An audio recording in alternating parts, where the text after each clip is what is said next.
Assalamualaikum warahmatullahi wabarakatuh. Di sini, kami dari kelompok 2 akan mempresentasikan materi mengenai bagaimana agama menjamin kebahagiaan. Saya, selaku moderator dari kelompok 2, akan memperkenalkan anggota dari kelompok kami. Yang pertama adalah saya sendiri, Iklima Nurfitriani, NIM 43014200048 dari Prodi Pendidikan Kimia. Selanjutnya,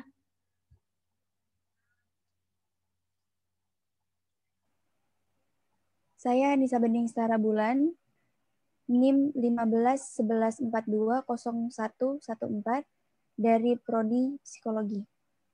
Selanjutnya,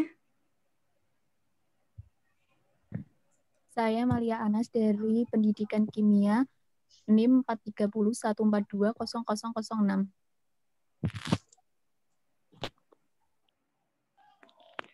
Saya Alfandani Yusuf Krisna Putra, NIM 53114200063.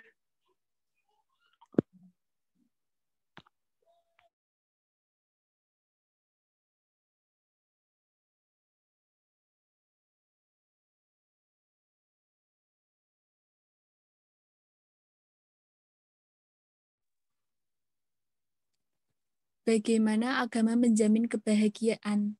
Rasa bahagia berhubungan dengan suasana hati, yakni hati yang sehat, qalbun salim, sedangkan suasana hati yang bisa diciptakan melalui iman dan mengikuti petunjuk Al-Quran. Agamalah yang menjadi pangkalnya. Menelusuri konsep dan karakteristik agama sebagai jalan menuju Tuhan dan kebahagiaan. Pertama, menurut Al-Alusi, bahagia adalah perasaan senang dan gembira karena bisa mencapai keinginan atau cita-cita yang dituju dan diimpikan. Kedua, menurut Al-Ghazali, menyebut bahwa as-sa'adah bahagia terbagi menjadi dua. Pertama, bahagia hakiki, dan kedua, bahagia majasi. Bahagia hakiki adalah kebahagiaan ukhrawi, sedangkan kebahagiaan majasi adalah kebahagiaan duniawi. Ketiga, Ibnu At-Tailah mengatakan Allah memberikan harta kepada orang yang dicintai Allah dan kepada orang yang tidak dicintai Allah.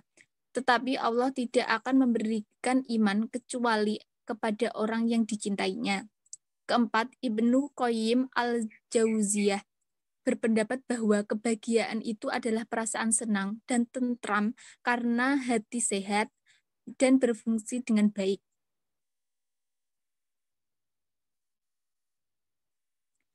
Karakteristik hati yang sehat.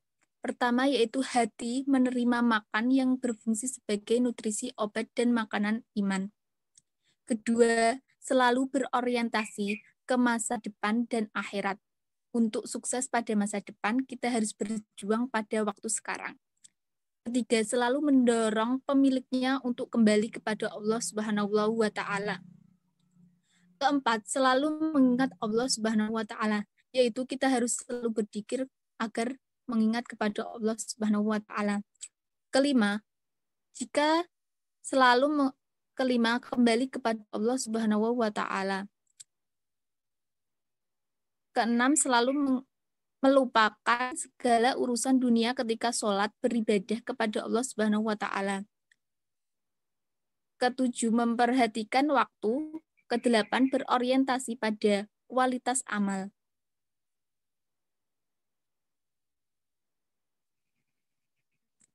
Faktor-faktor penyebab sakit hati pada manusia. Pertama yaitu bergaul pada orang yang tidak baik. Misalnya yaitu orang yang menjerumuskan pada kemaksiatan. Kedua, at-tamanni, yaitu banyak berangan-angan. Kita berangan-angan itu beridentik dengan berhayal. Menghayal itu impian tanpa usaha dan ikhtiar bagaikan lautan tanpa tepi. Angan-angan adalah modal para pecundang dan merugi.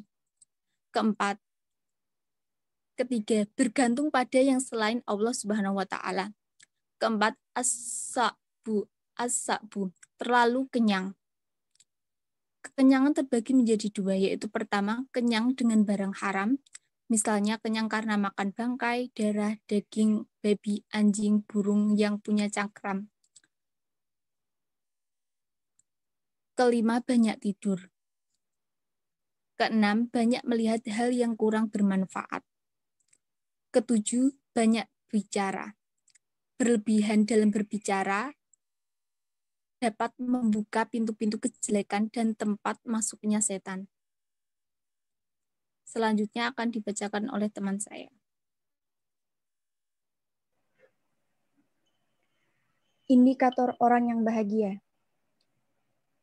Utsman bin Hasan al-Khawbawi mengutarakan bahwa indikator manusia yang bahagia itu adalah sumber rezekinya ada di negaranya. Mempunyai keluarga yang saleh, yakni istri dan anak-anak yang membanggakan dan membahagiakan, serta berada di bawah penguasa yang adil, yakni tidak lazim. Indikator lainnya yakni 1. Rezekinya dapat membantu seseorang untuk mendekatkan diri kepada Allah Subhanahu wa taala. 2. Menggunakan kekayaan untuk berorientasi ke kehidupan masa depan dan akhirat. 3. Semangat dalam beribadah. 4. Tidak banyak bicara. 5. Menjaga sholat. 6. Warak atau berhati-hati dalam memanfaatkan sumber kehidupan. 7. Bergaul dengan orang yang soleh. 8. Tawadu dan tidak sombong. 9. Dermawan. Dan 10. Selalu mengingat kematian.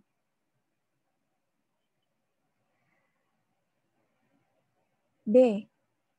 Alasan mengapa manusia harus beragama dan bagaimana agama dapat membahagiakan umat manusia. Dalam teologi Islam, seperti telah dijelaskan bahwa setiap manusia lahir dalam kesucian, yakni suci dari dosa dan telah beragama, yaitu agama Islam. Tugas manusia adalah berupaya agar kesucian dan keimanan terus terjaga dalam hatinya hingga kembali kepada Allah Subhanahu wa taala. Allah berfirman dalam Al-Qur'an, "Maka hadapkanlah wajahmu dengan lurus kepada Allah, tetaplah atas fitrah Allah yang telah menciptakan manusia menurut fitrah itu. Tidak ada perubahan pada fitrah Allah. Itulah agama yang lurus. Tetapi kebanyakan manusia tidak mengetahui." Quran Surat Ar-Rum ayat 30. Yang dimaksud fitrah Allah pada ayat di atas adalah bahwa manusia diciptakan Allah mempunyai naluri beragama, yaitu agama tauhid. Jadi beragama adalah fitrah manusia. Selanjutnya, menggali sumber historis, filosofis, psikologis, sosiologis, pedagogis, tentang pemikiran agama sebagai jalan menuju Tuhan dan kebahagiaan. Argumen psikologis kebutuhan manusia terhadap agama.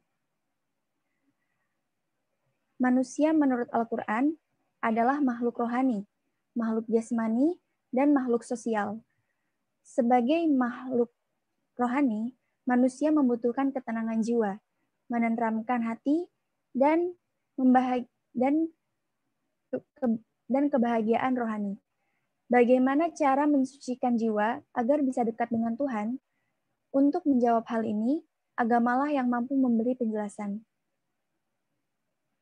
Atau dapat dikatakan hanya agama yang dapat mempunyai otoritas untuk menjelaskan hal ini. Tanpa agama, manusia akan salah jalan dalam menempuh cara untuk bisa dekat dengan Tuhan.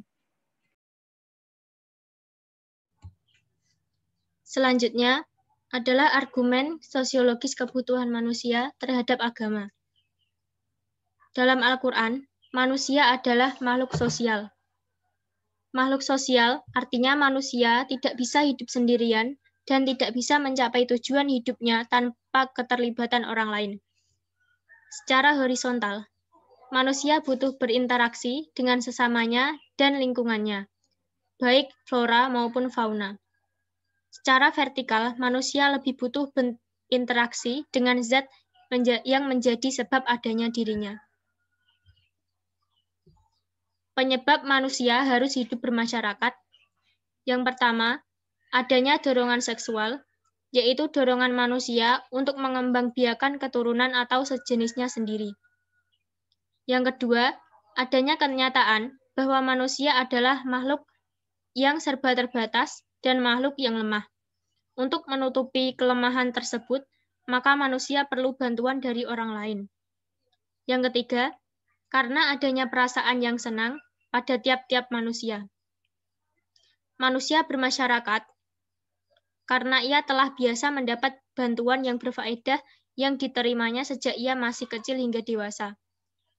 Yang keempat, adanya kesamaan, baik secara keturunan, kesamaan teritorial, kesamaan nasib, kesamaan keyakinan, kesamaan cita-cita, dan kesamaan kebudayaan, serta lain-lain. Yang kelima, manusia tunduk pada aturan dan norma sosial. Yang keenam, perilaku manusia mengharapkan suatu penghargaan dan pengakuan dari orang-orang yang ada di sekitarnya. Yang ketujuh, berinteraksi, berkomunikasi, dan beradaptasi dengan lingkungan merupakan salah satu kebutuhan dasar manusia. Yang kedelapan, potensi manusia akan berkembang bila hidup di tengah-tengah manusia dan masyarakatnya. D. Membangun argumen tentang tauhidullah sebagai satu-satunya model dalam beragama yang benar. Tauhidullah adalah barometer kebenaran agama-agama sebelum Islam. Jika agama Samawi yang dibawa oleh nabi-nabi sebelum Muhammad SAW masih tauhidullah, maka agama itu benar. Dan seandainya agama nabi-nabi sebelum Nabi Muhammad SAW itu sesudah tidak tauhidullah, yakni sudah ada syirik, unsur menyekutukan Allah, maka dengan terang benderang agama itu telah melenceng, salah, dan sesat menyesatkan. Sebagian ayat tentang masalah tersebut disampaikan dalam sebagai berikut. Yang pertama, dari Quran Surah Ali Imran, surat ketiga ayat ke-85. Yang berarti, barang siapa mencari agama selain Islam sebagai agama, maka tidak akan diterima dan di akhirat termasuk orang yang merugi. Yang kedua, dari Quran Surah Ali Imran, surah ketiga ayat 19, yang artinya, sesungguhnya agama yang diridhoi Allah adalah agama Islam. Dan yang ketiga, dari Quran Surah Ali Imran, surah ketiga ayat 83, yang artinya, maka apakah mereka mencari agama selain agama Allah, padahal hanya kepadanya menyerahkan diri, segala yang di langit dan di bumi, baik dengan suka maupun terpaksa, dan hanya kepada Allah mereka dikembalikan. Selanjutnya akan dibacakan oleh teman saya.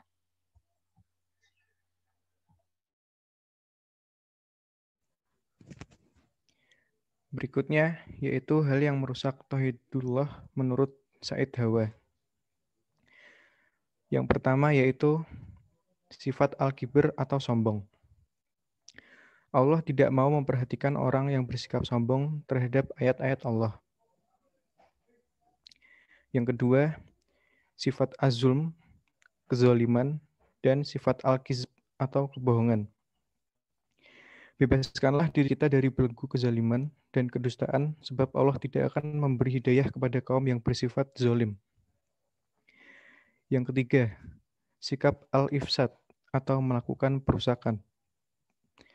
Bebaskanlah diri kita dari sikap merusak di muka bumi, membatalkan perjanjian, dan memutuskan perintah-perintah yang mestinya disampaikan. Yang keempat, sikap al-ghafiyah atau lupa. Ketahuilah bahwa sebagian ayat-ayat Allah terbuka kepada sebagian manusia dengan hanya berpikir dan bersikir kalau di sana tidak ada penghalang. Yang kelima, sikap al-ijram atau berbuat dosa. Bebaskanlah diri kita dari ijrom, yakni berbuat dosa. Allah melukiskan sikap ini dalam firman-Nya. Dan yang terakhir yaitu sikap ragu. Sikap ragu menerima kebenaran. Bebaskanlah diri kita dari sikap ragu jika kita melihat perkara kebenaran itu begitu jelas.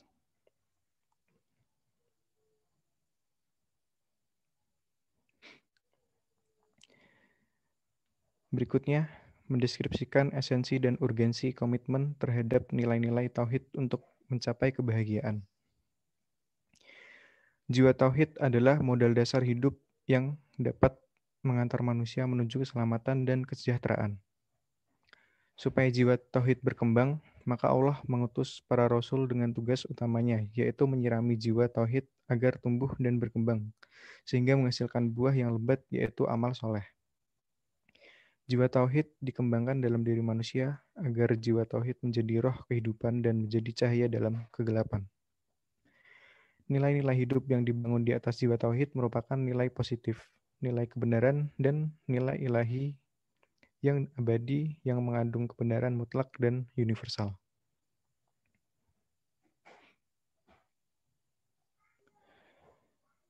Nilai-nilai universal yang perlu ditanamkan dan dikembangkan agar menjadi roh kehidupan. Yang pertama yaitu al-amanah atau terpercaya. Mengapa seseorang terpercaya dan dipercaya? Karena ia jujur. Kejujuran menyebabkan seseorang menjadi dipercaya. Yang kedua, al-adalah atau keadilan. Al-adalah secara etimologis artinya keadilan. Keadilan dalam perspektif etika Islam adalah adanya keseimbangan antara hak dan kewajiban. Sesuatu yang menjadi hak kita, maka menjadi kewajiban bagi orang lain. Yang ketiga, al-huriyah atau kebebasan. Kebebasan manusia dalam berkehendak dan mewujudkan kehendak dengan perbuatan adalah hak asasi manusia. Manusia mempunyai kebebasan untuk berpikir dan mengembangkan pemikirannya lewat ilmu, filsafat, atau pembaharuan pemahaman terhadap agama.